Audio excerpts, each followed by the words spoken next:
Circumference and the First Round Table, a Math Adventure. Long ago, in a land known as Camelot, there lived many knights and ladies. Their ruler was a mighty but gracious man named King Arthur. During many years of peace and good harvests, the people lived happily. The trouble began when they saw the army of their neighbours to the north gathering at their border. These people, known as the circumscribers, looked as if they might be preparing to make war. King Arthur called upon his bravest and most trusted knights to plan what to do. The knights rode as fast as they could to the king's castle. Circumference lived nearby, so his family came with him. Circumference was married to Lady Di, who came from the town of Amata. They had a son named Radius. Radius was very small and quite young, but his keen mind and boundless energy more than made up for what he lacked in height and age. After the first day of meetings with all the king's knights, Circumference sat with Lady Di. "Oh," he groaned, "my throat hurts. I have to shout to be heard at the other end of that long rectangular table. Everyone has to shout and the king is very upset." "Why don't you fix the table?" suggested Lady Di. "How can we do that?" Circumference asked. "Well," said Lady Di, "you could cut it in half. Look, here's a drawing of the table. It has two long sides and two short sides. If you cut it in half and put the two halves side by side, you will have a table with 4 equal sides." "Lady Di, what a good idea!" Circumference called for the carpenter, Geo of Metri. Geo began work immediately. The next day the new table was ready. Everyone commented on the wonderful square shape. However, another problem arose. At each corner of the table, the knights whispered to each other while someone else was talking. Sir Galahad exclaimed, "King Arthur, how can we meet to discuss a solution when people talk secretly to each other?" "Sir Galahad is correct," King Arthur responded. "We have come here to talk of defending our land against the circumscribers, not to talk in secrecy."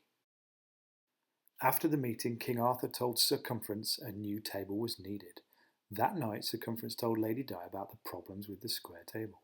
Lady Di thought a moment and then said, "What if we cut the square table diagonally? We could put the two halves together to make a diamond." She drew the diagram and said the king could sit at one end and you could sit at the opposite end. Everyone would be close enough to hear, but the knights would not be in any tight corners. After seeing the plan, Circumference agreed that it was a good idea. Geo the carpenter said in carpentry class they called the shape a parallelogram. "I will have the table ready by the morrow." The next day, Sir Lancelot and Sir Gawain were amazed to see the table in the shape of a parallelogram. The others liked it, but King Arthur didn't like being sat at a sharp point.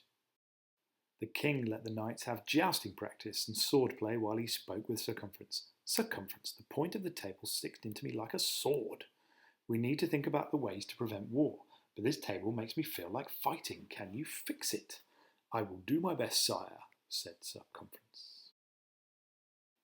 That afternoon he stood by the field and watched the others joust. It was a beautiful day with blue skies and flags flapping in the breeze.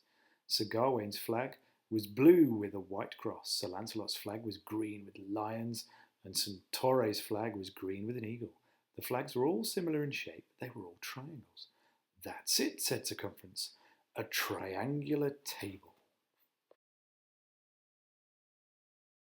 Circumference called Geo and explained. Geo said, "If we cut the parallelogram table in half, that would leave 2 triangles. One triangle might be too small." So they measured the proposed triangular table and realized that 4 people could not fit on each side. "Geo, let's think some more," said Circumference, and he went to discuss shapes with Lady Di. "Yes," said Lady Di, "the triangles would be too small. So cut off the corners like this and make an octagon. Look, it will solve the problem." When the knights sat at the octagon table, each one wanted a side to himself. 8 sides and 12 knights. Who would share a side with another? They agreed that the king should have a side all to himself, because he was their leader, but that left 7 sides and 12 people. Oh dear. "Knights, let there be order," said King Arthur calmly. We need to remember that we are here for the defence of our land. How can we talk at this table with its problems of corners and sides? Circumference, have the carpenter build a table shaped like an egg, and perhaps then we will behave more like a flock. Circumference drew up plans for an oval table for Geo. This table is going to be harder to build since it has no straight edges, said Geo. I will begin at once. When the knights met again, they were all impressed by the oval table. Sir Lancelot suggested that they raise their goblets and drink a toast. All of the knights raised their goblets, but there was a great commotion from the ends of the table. The knights at the end of the oval table bumped into the king as they raised their goblets. No one had enough room. Some of the knights began to argue. Then King Arthur shouted, "Stop! All leave me until tomorrow, except for Circumference." Oh dear. After talking to King Arthur, Circumference returned home discouraged once again. Radius piped up, "Father, when I have a problem I cannot solve, I do something else for a while. Why don't we go for a ride?" That afternoon, Circumference, Radius, and Lady Di went riding. No one said much until Radius shouted, "Father, look, a tree has fallen over." "So it has," observed the knight. "Don't you see, Father? That's your table." Lady Di got off her horse for a closer look. She stood on her tiptoes and stretched her arm up as high as it could go. Her fingertips just met the upper edge of the trunk. "It should be big enough," she said. "This part is as tall as I can reach, and the wood seems to be of good quality." Circumference summoned Geo to cut a cross-section of the trunk to make it into a tabletop. "Leave the bark on the outside edge," he told Geo. "I like its rough feel." Geo and his helpers sawed through the huge tree trunk. Then they hoisted the heavy slab onto an ox cart, and off they went to Geo's workshop. Geo worked all night building the new table. When the knights met the next day, the table was finished. Everyone was content. No one shouted or whispered. No one felt cornered or trapped. No one was poked in the stomach, and no one felt squished. Everyone had an equal position around the table. As they talked, they decided the best plan was to try and make peace with their neighbours. King Arthur was so pleased that he announced they would celebrate that night. Soon everyone was enjoying the music, dancing, and banquet. Suddenly the music stopped. A messenger rushed in and handed a sealed parchment to King Arthur. The king read it and smiled. "Ladies, knights, and guests, I have excellent news. The circumscribers are not planning an attack. They want only to measure the area of their kingdom. There will be peace in the land." "Hooray!" everyone cheered, till the king held up his hand for silence. "To honour these knights who gathered at this table to save our kingdom, let them henceforth be known as the Knights of the Round Table. Let us thank Circumference and Lady Di and their son Radius. They made this round table possible." Everyone cheered again. Now pay attention here, this is where the maths language comes in. Pay close attention to diameter, radius, and circumference, the three names for the parts of the circle.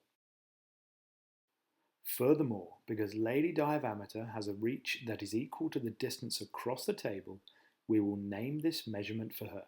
We will call it the diameter. "I am proud of Radius too," added King Arthur. "Someday he will become a fine knight. He may be small, but he has tall ideas." Everyone nodded and clapped. "Let us call this small measurement from the centre of the circle to its edge the radius." Finally, let us not forget our clever Circumference. Since it was his idea to leave the bark on the outside edge of our table, we will name the outside edge of any circle after him. Let us call it the circumference. Circumference bowed to the king as everyone rose from their seats and began cheering and whistling and stomping their feet. It was the happiest celebration that anyone could remember.